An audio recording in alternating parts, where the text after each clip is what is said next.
Today's video, I want us to talk about how you get unstuck from your past. And this is based on my personal experience and also what I've gotten to learn along the journey of growth as I've been pursuing transformation, change, and purpose. So I'll get straight into it.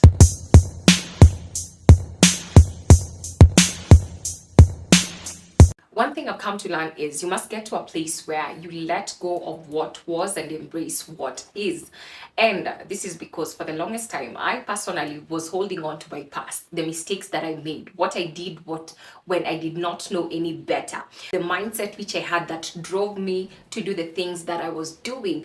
And I had to embrace a shift in how I think and how I see things for me to become the woman that I've become right now.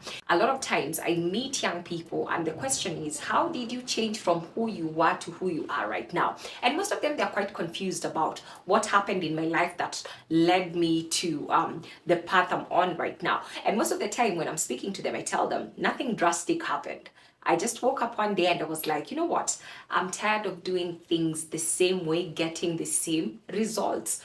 And I looked at the life I was living and I told myself, if one day I get married, I become a mom, what kind of a woman do I want to be? What kind of a mother do I want to be?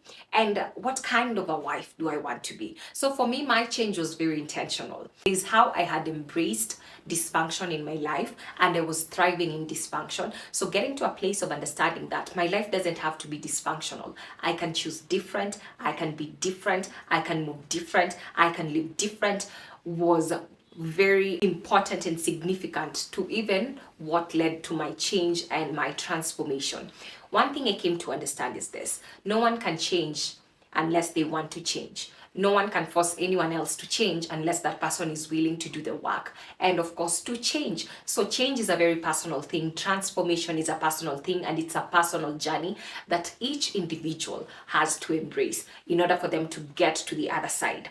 Getting to a place where you are able to forgive yourself and let go of the mistakes you made. The mistakes you made because you did not have enough information, because you are emotionally hurt, because you are emotionally abused by someone maybe earlier on in your life. And hence, you started having habits that were just coping mechanisms for you. So getting to a place where you understand who you were, who you are, and who you can be are three different versions of you. You can choose today and decide, that is what I've been doing, this is what I am doing, but I will gather the necessary information for me to become who I see myself becoming, the person who I was created to be.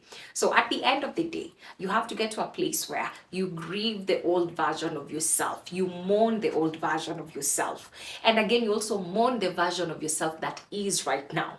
And then again, after you mourn, you bury that version, and as you bury them, take the memories with you, that the memories can teach you so that you can grow from the things which you've experienced in that life. But choose to live a new life and to lead a new life. Choose to walk differently, choose to think differently, choose to do things differently. And all of this is possible. But then again, are you willing to do the work? Something very important is learning from the experiences you've gone through, learning from the failures you've gone through, learning from your shortcomings. I don't think there'd be this version of me if I never got to a place of understanding that, I was foolish in some things, I was ignorant in some things, I was limited in information, and I was limited in knowledge about some things, and hence I was doing things based on only what I knew then. And at the end of the day, ignorance can be very costly and can bear a lot of consequences. So what happens when we are ignorant about the facts and the reality of life and the truth of life? So at the end of the day, we choose what we want to call truth. We choose what we want to believe in. So for me, this is what I believed in that led me to live the kind of life that I was living. I had to challenge my own beliefs, to challenge my own thought patterns, to challenge the things I thought were right, and also to go and find out what other things exist that are related or correlated to this particular thing that I think is right. Then again, go have a sit down and brutally analyze it and only speak to myself truth concerning the things I was seeing. Because at the end of the day, you can choose to lie to yourself, or you can choose to lie to other people. And at the end of the day, you can choose to tell yourself the truth or choose to believe other people's truths. Truth can be subjective, based on our own opinion, but at the end of the day, truth is objective, because what is true cannot be changed because we believe that it is not true. The same way we say God is real, but some people don't believe there is a God. At the end of the day, whether they believe it or not, God is still God, and He is real. So we cannot deny that God is there. We cannot remove God from the equation just because we choose not to believe there is a God. If you get yourself into a place where you let your past, you let your mistakes, you let your failures become classes, you pick lessons, you look at how you were thinking and find out what was wrong with your mindset, what was wrong with your perspective, what was wrong with your thought patterns, and you work to correct that. Then again, the more you dig deep and figure out what the root cause is, what the problem really is, the more you'll find a solution that is going to last. You're going to find a solution that can be even permanent in your life. The other thing is getting to a place where you relearn how to do it and then learn how you are doing it. Meaning there are patterns which I had. And for me, I had to go back and look at some of the things I was doing and how I was doing them and teach myself how to do the same things but do them differently. The same way to how we respond to things, how we pick even our partners. I had to sit myself down, ask myself the question, what has been my pattern? What do I look at? What do I go for?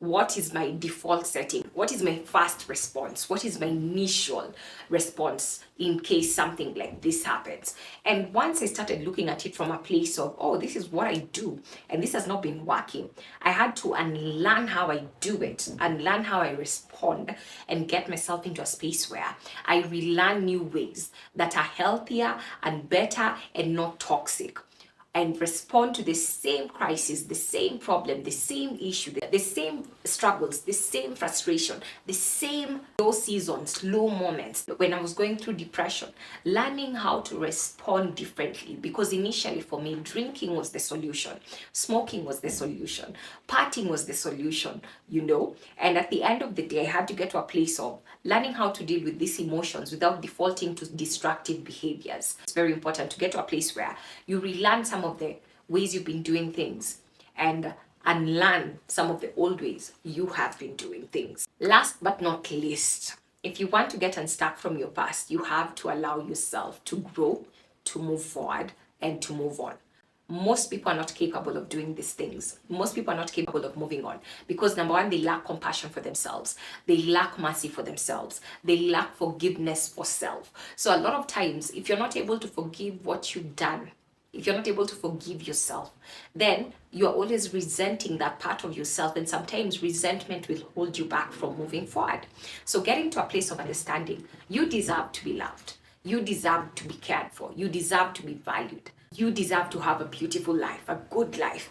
But at the end of the day, sometimes if we don't deal with the root cause of the issues that we have, we are going to hold ourselves back from experiencing life in fullness and in wholeness just because we think we don't deserve the good things because of what our past looks like. Always remember, God does not look at your history, but is going to use it so that it can become a testimony in your life. So do not hold on to your history at the expense of your future. God is always working forward with you. So allow Him to take you to where He needs to take you, to heal you, and to use your story as a testimony, not as something that condemns you.